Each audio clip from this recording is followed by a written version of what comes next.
రాష్ట్రంలో అన్ని వర్గాల ప్రజలను భయపెట్టి జగన్ పాలన సాగిస్తున్నారని మాజీ మంత్రి ఆలపాటి రాజా ఆరోపించారు. గుంటూరు జిల్లా తెనాలి మండలం అంగలకుదురు గ్రామం నుంచి తన రెండో రోజు పాదయాత్ర ప్రారంభించారు. ఓట్ల కోసం నా ఎస్సీ, నా ఎస్టీ, నా బీసీ, నా మైనార్టీ అంటూ ప్రేమ కురిపించి అధికారంలోకి వచ్చిన తర్వాత ఆ వర్గాలన్నిటిని జగన్ మోసం చేశారన్నారు. వైసీపీ ప్రభుత్వంలో రాష్ట్రంలోని 33,000 మందిపై దాడులు జరిగాయని ఆరోపించారు.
రాష్ట్రంలో ఎస్సీలకి, బీసీలకి, మైనార్టీలకి న్యాయం చేస్తున్నాను అని చెప్పే జగన్మోహన్ రెడ్డి గారి ప్రభుత్వం ఎక్కడ కూడా కనీసం వాళ్ళకి రావాల్సినటువంటి కేటాయించినటువంటి నిధుల్ని కూడా వాళ్ళకి దక్కేలాగా లేకుండా పక్కదోవ పట్టిస్తూ అవినీతి చేస్తూ ఏ ఎస్సీలు, బీసీలు, మైనార్టీ ఓట్ల కోసం మీరు ప్రాకులాడుతూ ఉన్నారో అధికారంలోకి వచ్చిన తర్వాత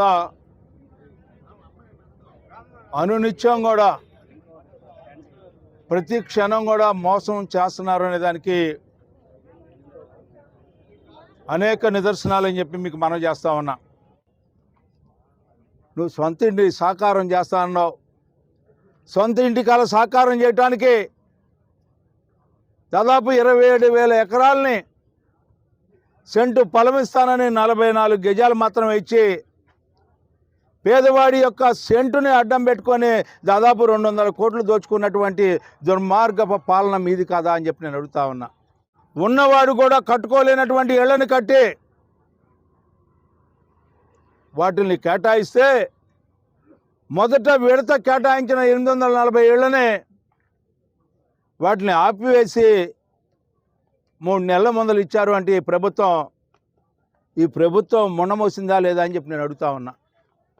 కొన్ని మైనార్టీలు ఏమైనా బాగు చేసి